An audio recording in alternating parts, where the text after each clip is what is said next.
All right, we are live on our third episode of Beast TV. I have a really special guest for you this afternoon here on Saturday. It's Jeffery Combs. Jeffery Combs is a renowned author, speaker, success and addiction coach who specializes in separating feelings from past events in a process called letting go.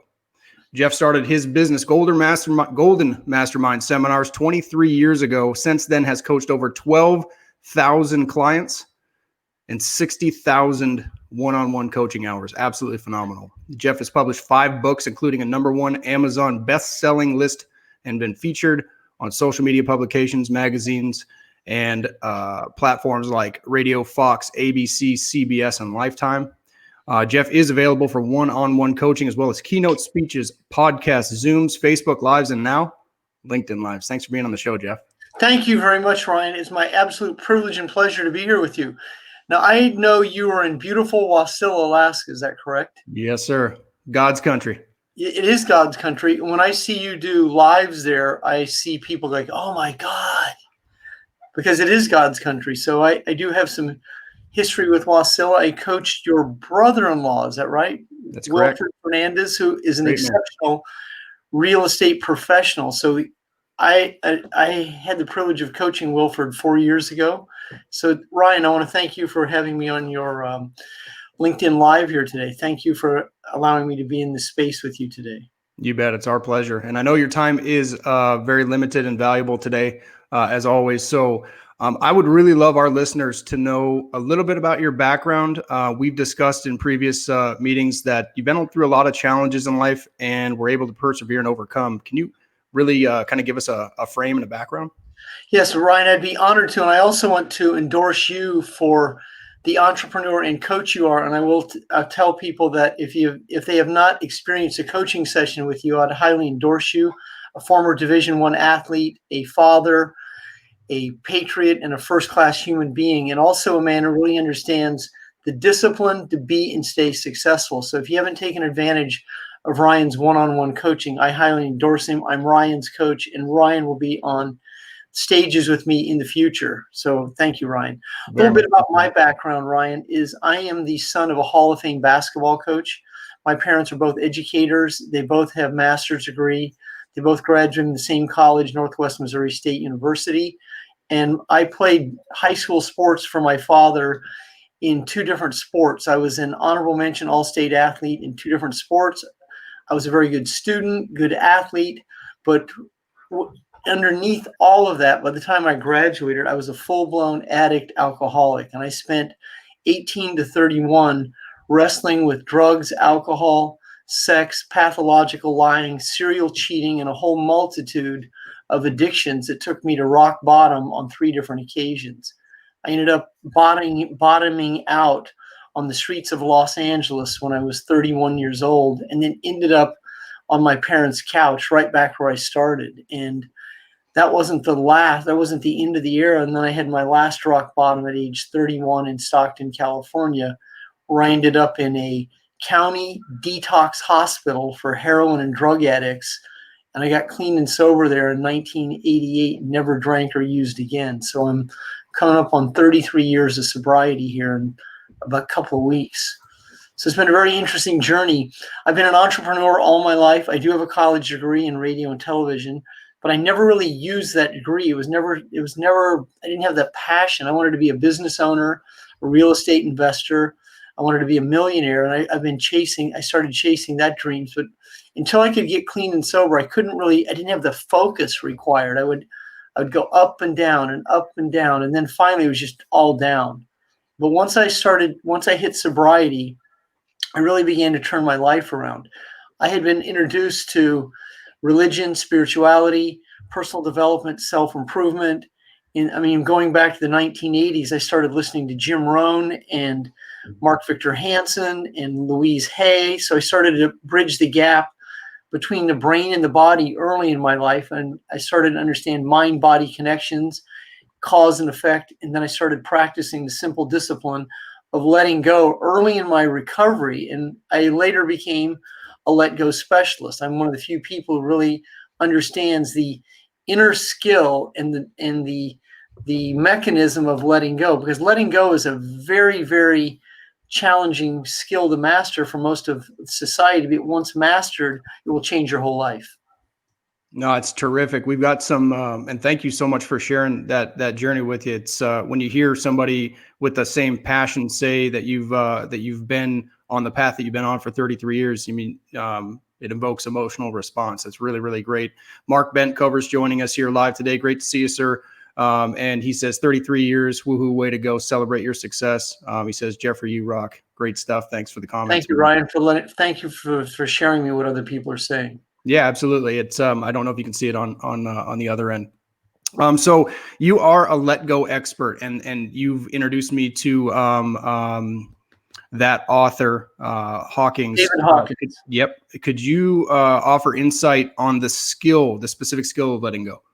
I would be honored to. Well, first of all, I've been an entrepreneur my whole life, and so you can be successful in business and still have no self-esteem. So I've coached many, many millionaires.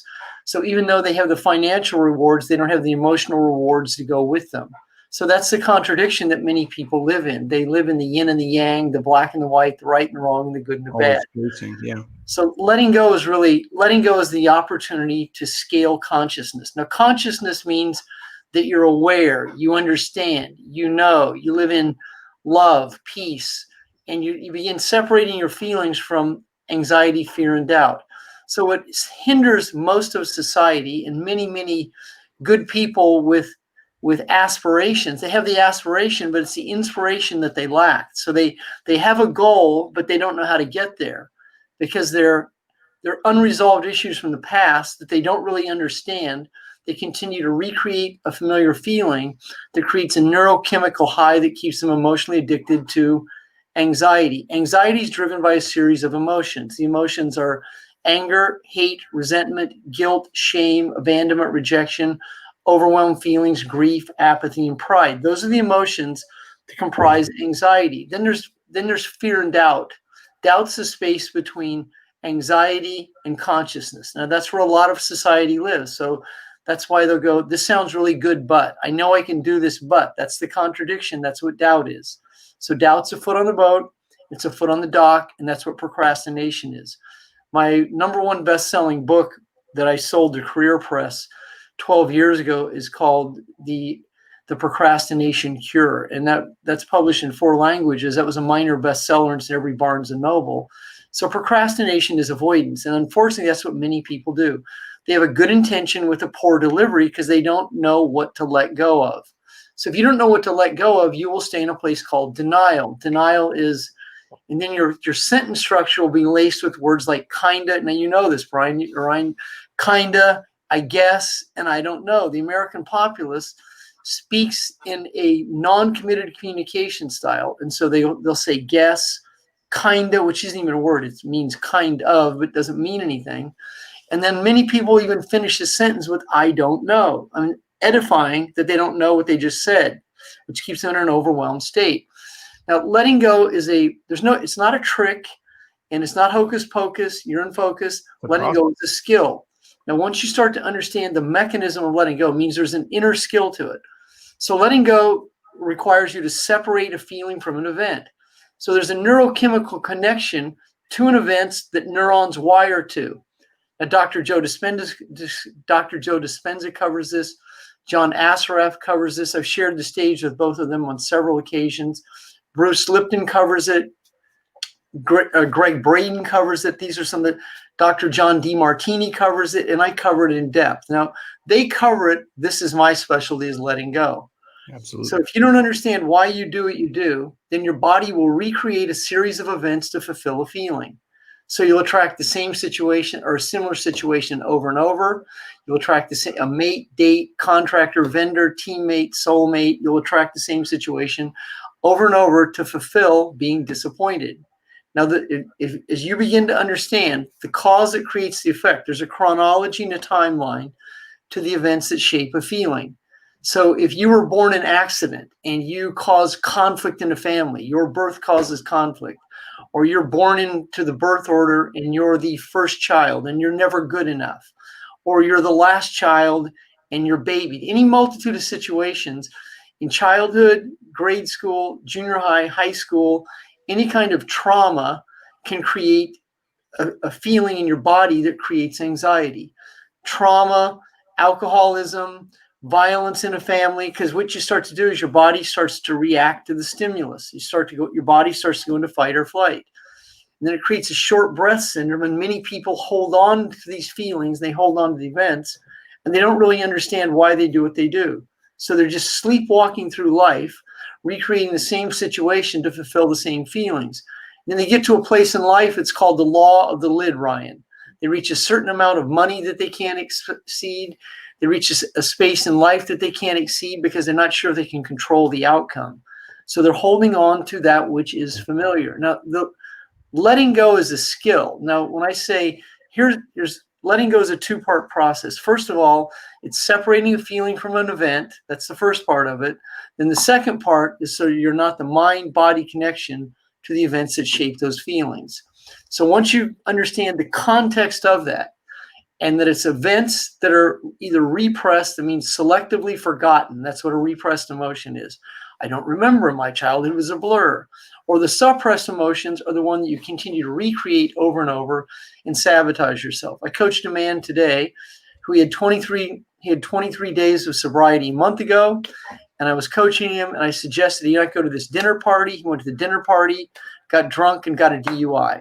I coached him today. He relapsed again. He's a chronic relapser. Now, I'm committed to assisting him, but it's his responsibility to understand why he does what he does. Because if he doesn't understand why he does what he does, his body will recreate a familiar feeling so that he can create this neurochemical high, stuff the feeling, and his choice is alcohol. It could be compulsive debting, spending, sex, drugs, alcohol, anorexia, bulimia, cutting, any multitude of situations to sabotage his success. Now, this guy is a very, very successful business professional, owns a large business, but he's in the process of losing it all because he hasn't reached a place where the pleasure isn't worth the pain. That's when we tend to quit. That's rock bottom. That isn't the place. That isn't the operative way to let go. No, thank you so much for the insight. It is interesting where, we see it in former athletes a lot. I work with a lot, and it's interesting to see. You covered a lot there, but even when you talked about your early childhood and then the how you're wired as an athlete, and then maybe not ever feeling good enough, and it really comes back to how you associate those feelings and breaking that loop. It's really, really profound. Well, that's a challenge too when you're an athlete, because in an athlete we're taught to excel. So it's like our performance is never good enough. But in consciousness does not recognize good or bad or winner and losing. As an athlete, you're taught, like, if you're not winning, you're losing, and there's a lot of contradictions that we're taught in sports and business and other situations. But when you move into consciousness, which is understanding, awareness, knowing, and then there's love, joy, and bliss, and then you understand power. Well, power doesn't access good or bad, right or wrong, black or white, winning and losing, because consciousness is knowing. So when you let go of being critical of yourself, so you can be honest with yourself without being critical. So let's say you don't have a top tier performance, but that doesn't mean you're required to shame yourself or feel bad about your performance. You can evaluate your performance and be honest about it without criticizing yourself. So that's objectivity, that's metacognition, and you can let go of that and then you can go to bed that night and rest because you can forgive yourself. I've walked that road before, remembering back in the athletic days where you never feel like you could actually rest. So that's super profound. We have some other guests that have joined us. Miss June, Jeb Golden, Mark Bentcover's commenting again.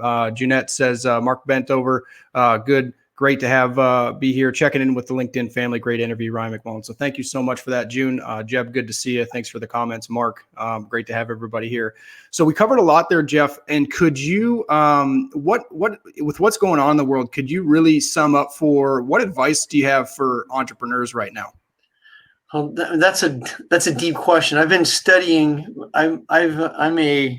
Let's see, how do I even say this? I've been studying what's going on in the world today for 24 years. So I've been down the rabbit hole deep for 24 years. So I've read in the thousands of books about what is happening exactly today. So what's happening today is very predictable. I'm very in tune with what I see. So here's what I will tell you if you're an entrepreneur.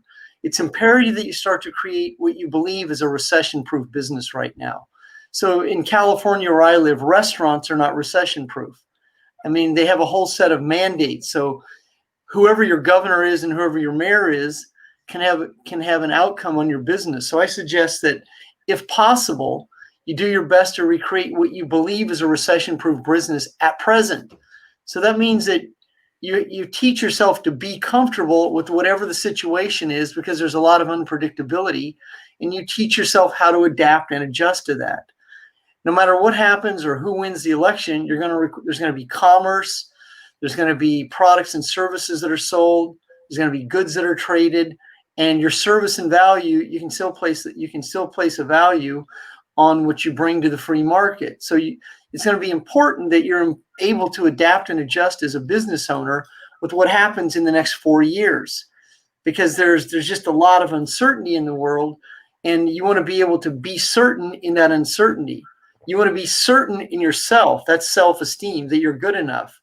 And you don't want to ever focus on losing anything, because you don't want to start to like shrink up in the world today. You want to expand in it. You want to look for other ways to develop your skill set and master your emotional state so you're not overwhelmed. What many people do is they get way out in front of themselves in a place called what if. And then they start worrying about situations that haven't happened. And that's what creates the neurochemical high that then what they stuff with food, drugs, alcohol, compulsive debting, and all these other situations. And then the two words that many people use are yeah, but. Well, I mean, this could be a great opportunity, yeah, but. Well, that just neutralized everything. You want to be as objective as you can, rigorously honest as you can, look at situations for what they are, and then do your best not to make other people wrong or make yourself wrong. And let go of criticism, let go of getting overwhelmed, and look at a situation for what it is, because there's going to be a lot of opportunities. I mean, the real estate market is going to be very interesting. Commercial There's a possibility. I mean, I've been hearing since April that the Federal Reserve is going to be changing. I hear about there could be a new Bitcoin economy. I've heard terms like NESARA. I've seen pictures of the new bills that are coming out. There's talk of a gold standard, a metal standard. I mean, I'm deep down the rabbit hole. The clients that I attract are truthers and a whole group of other people that I've had the opportunity to connect with a 24-year period. I mean, I attended an event in 1997 where the speakers were Ron Paul, Frederick Lehrman, who produced an audio cassette series back then called Prosperity Consciousness. Ron Paul, Frederick Lehrman, David Icke, and who was the other? And G. Edward Griffin, who wrote the book The Creature from Jekyll Island on the history of the Federal Reserve. So they were all in one. They were in one event, Ryan. So it was a very interesting experience. I mean, I was in that culture of people, and I was introduced to that type of content. Now, I'm not a skeptical person. I'm a very optimistic person. I'm also a very realistic person. But there's going to be a lot of opportunities for an opportunist, for someone who really can adapt and adjust in the next 12 months, 24 months, 4 years, 10 years, because I mean, it's 2020. It's the age of Aquarius. There's a lot. I was even speaking to two people yesterday about the date December 20th and 21st. There's a situation could be happening there. So, and the people that watch the stars and the constellations, there's a lot that's happening. So that you want to be, your objective is to be an opportunist, to be aware. And then also you want to be able to raise your value. You don't ever raise your price, you raise your value. You raise your value by repetition and experience, becoming better at being yourself. So you consistently enhance your skill set by letting go of the anxiety, fear, and doubt you hold on to. And then who you surround yourself, your mentors, your coaches, and then your circle of influence, and then your mastermind alliance, the people one or more of like mind that you come together with for common causes, benefits. And then it's also important you start to have cause and meaning in what you do. Because what you're doing is meaningless, you'll avoid it. So if you're not cause or purpose driven, you'll find ways to procrastinate and avoid, because your ego will do its best to keep you in a place that's familiar. Now, when I say ego, that is the lower self, that lives in anxiety, fear, and doubt, because the ego wants to stay in the familiar. It doesn't want to venture out because it might fail. When you like, so that's what so many people, they focus on not failing rather than focus on letting go. Take winning, losing, and failing, succeeding completely out of the equation and focus on the skills. When you focus on the skills, there is no, like, just for me, clean and sober, the skill I learned was to be sober one day at a time. That was the first skill I mastered. And then it was suggested I attend a meeting once a day. Well, I'm a guy who broke every rule I could possibly break in my 20s. I mean, I was above the law. I sold drugs. I used drugs. I was arrested for DUIs, public intoxications, leaving scenes of accidents. I mean, I went from all-American boy to rock bottom. But when I got clean and sober, I realized I had no discipline. And so my focus was learning how to discipline my emotions so I could stay in consciousness rather than doubting the future. I learned to stay in the present, and that's what the one day at a time principle. And I really humbled myself up. I promised myself I'd pour coffee for 30 days in a row in my first 12-step group. And that was like the first thing I ever mastered, just the simple art of pouring coffee to a group for 30 days. Because I was the guy who go, I'm too good for that. I don't do those kinds of things. That's for that person over there. And so that humility really assisted me to start to make my bed every day and do just the simple things that I would avoid to stay an addict. I mean, so many people don't even make their bed, and they don't understand the significance, because it's not about the bed. It's about the first thing you do in the morning. So if you just say, I'll do it later, what's the use? I'll get in it tonight. But if you can't follow through on a 1-day, 30-day plan, how are you ever going to be and stay in consciousness? Consciousness is much more important than success, because if you don't have consciousness, you won't be successful. So many people want to go over the top to being successful rather than mastering the repetition and experience. Now, if you spend any time with me, you would see that I'm the most disciplined. I'm very disciplined. I have self-mastery. I'm very methodical, systemized, organized, and detailed. And so people go, oh, you're neurotic. No, I own businesses. I've been a 7-figure income earner in 2 businesses, and it requires mastering the method. And there's so many moving parts. Like, people that want to be a millionaire, they have no idea the accounting, the legal situations, the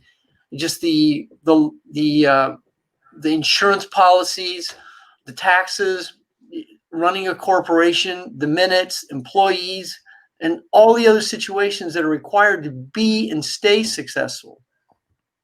Yeah, it's terrific. And we could talk so many swim lanes we could jump into, but just the sticking very specifically to what you were talking about, the discipline required, the repetition. And I want to touch base real quick on your humility and the fact that you walk what you talk. We were talking to Dylan before this, your assistant, that your methods are learned, and you have separated emotion from feeling. So you can talk about everything very, very objectively. And you're like, look, this is where I was. This is where I am now. This is who I've become. And I've been doing that every single day, hour by hour, for now, over 2 decades. So it is greatly appreciated. Real quick, Ivan Aldana just joined us. Great to see you in here. I got some more great comments. June and Mark have been chiming in.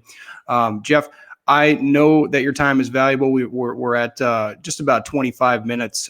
Could you give us just a glimpse of the habit, skills, and routine?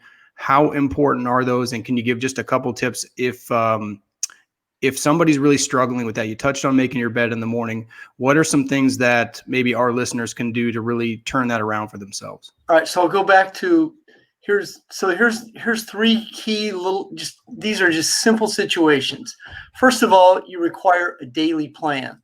People, like a lot of speakers, talk about a 90-day game plan. Well, it's too difficult for most of society. So what I suggest you do is you have a daily plan, and you break the daily plan down to hour by hour. And I mean, you can group it just like what you do daily. And I suggest, and so I don't ever tell anyone to do it. It's all a suggestion. It's all subjective, and it is a suggestion. I suggest that you make your bed in the morning. You have a simple exercise routine. And if you can do it at your house, that's even better, because then you're not getting in the car, and that'll just eliminate one excuse. If you have a simple exercise routine for somewhere between 20 or 30 minutes. Now, habitually, there's the there's a repetition and experience. And if you can create a repetition and experience, then the term is auto-suggestion. Now, what many people do is they wing it. And since they wing it, they don't have any method. They don't have a system. And you have to re-educate your expectations that what you're doing is discipline, and that doesn't mean it's painful. Discipline in Latin means disciple of. So you're disciplining yourself. You're creating a new neurological network of neurons that wire and fire that form your feelings to create a system that you can operate daily. Now, that's going to be your system, and it should be simple. So a one-day game plan, clearly define short-term goals, like a day, a week, and a month. Clearly defined short-term goals. And then a daily method you operate. I mean, just a simple way you operate. Clearly defined short-term goals, a one-day game plan, and a daily method you operate. Those are three very simple situations. So people that coach with me, Ryan, and I've coached 12,000 clients, I don't do anything in coaching that's complicated. I don't ask them to set big goals. I spend hours on the events that shape their feelings. I will go over and over what they don't remember, what they repress, to assist them to let go of the events that they stay in denial in. That's the way. That's what really helps. Yeah, absolutely. With everything else, put Band-Aids on.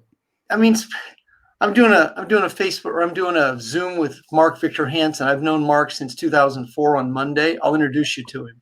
Thanks. Mark spoke for me at least 10 times. I've booked him many other times.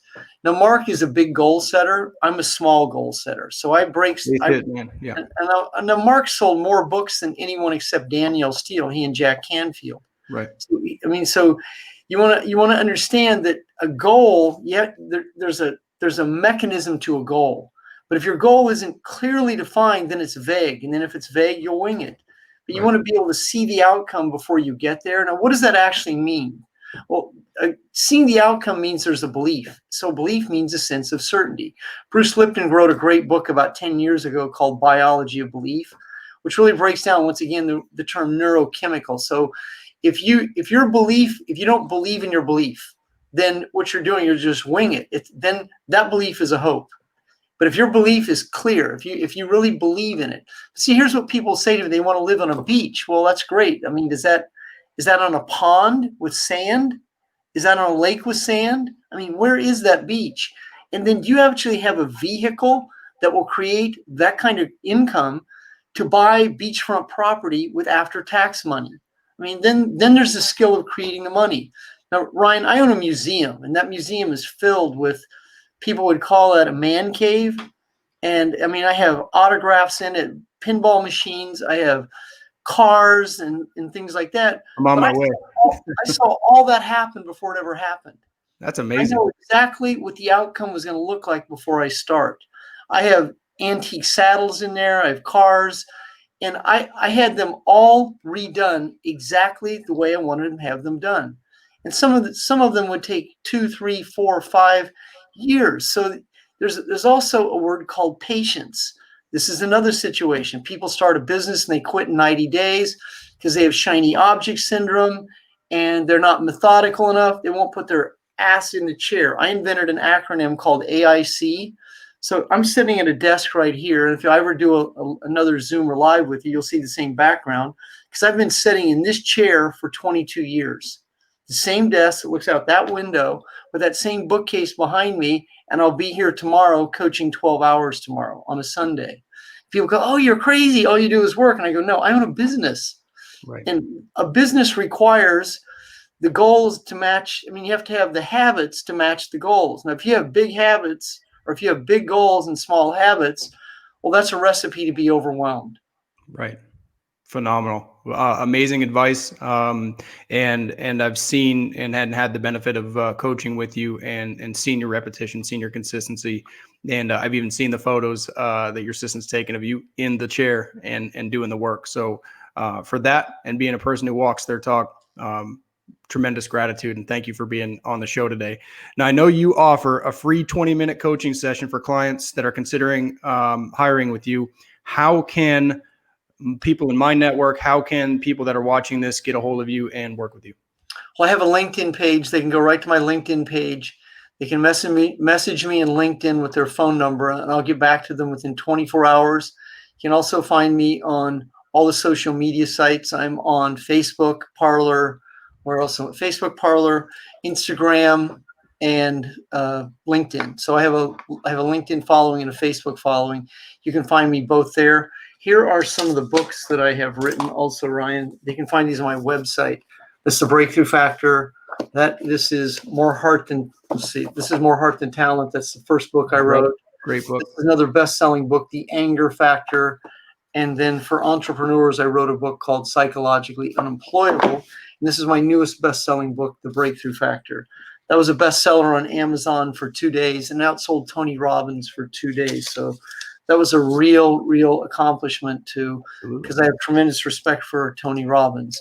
But I do offer a free 20-minute coaching session, and many people tell me that they receive more value in a 20-minute session than they have from certain situations before, because I'm very skilled at breaking down cause and effect and how the events shape your feelings. So if you have any interest in hiring a coach, and you'd like to find out more about what I do, I offer free sessions, no obligation. You go right in there on LinkedIn with your phone number, and I'll respond to you very quickly. Now, I respond to everyone personally. I'm a personal touch guy. There's no scheduling. I don't have one of those calendars that you schedule the time. Just very simple. Leave me your phone number. I'll already know your name. Let me know what I can assist you with, and I'll respond to you within 24 hours personally with a phone call. Fantastic. And then your website one more time? goldenmastermind.com, www.goldenmastermind.com. And it's best to just reach me right here in either Facebook or LinkedIn. Awesome, Jeff. Thank you so much for being on our show today. And I look forward to connecting with you again soon, hopefully having you on live. And then when the world goes back to whatever new normal is, we'll be on stage together soon. We will definitely be on stage together. Go ahead and give me a call as soon as you wrap this up, Ryan. You got it. Thanks so much, Jeff. Once again, I want to endorse you as someone who I highly endorse as a coach. So if you've not had the opportunity to receive at least a free 20-minute coaching session with Ryan, I highly endorse him. A Division I athlete, a first-class human being, a great father, husband, and a man of influence and affluence. Thank you, Ryan. Thanks so much, Jeff. We'll see you real soon. All right, everybody, we're going to let Jeff go and see if there's any other comments coming in. Great show with Mr. Combs, and we had a couple more comments come in. Mark Bentcover, Ivan Aldana, small victories, absolutely. Mark says, shout out to Jeffrey and Ryan, good show, good convo. Thanks for this. It is our pleasure. And Mr. Weidenfeller jumped in, said, great contact. Mac, Jeff's insight and history is essential to the man he is today. Thanks to you both. So thanks for everybody for joining us. This is our third official live. We've done some collaborations with some other teammates and some great folks that we hope to put out some content. We've done those on recorded Zoom calls, and we are still open to just more collaborations. So thank you, everyone, for joining us. You can follow our platform on #BeastLeadership. And we are constantly updating our website, beastleadership.com. Of course, BEAST stands for Be Excellent and Start Today. So I am grateful to have you here. Thanks for showing up, and we'll see you guys on the next episode. Thanks so much for Jeffery Combs, Golden Mastermind Seminars, for joining us today. Give him a call. Thanks, everybody. We'll see you on the next one.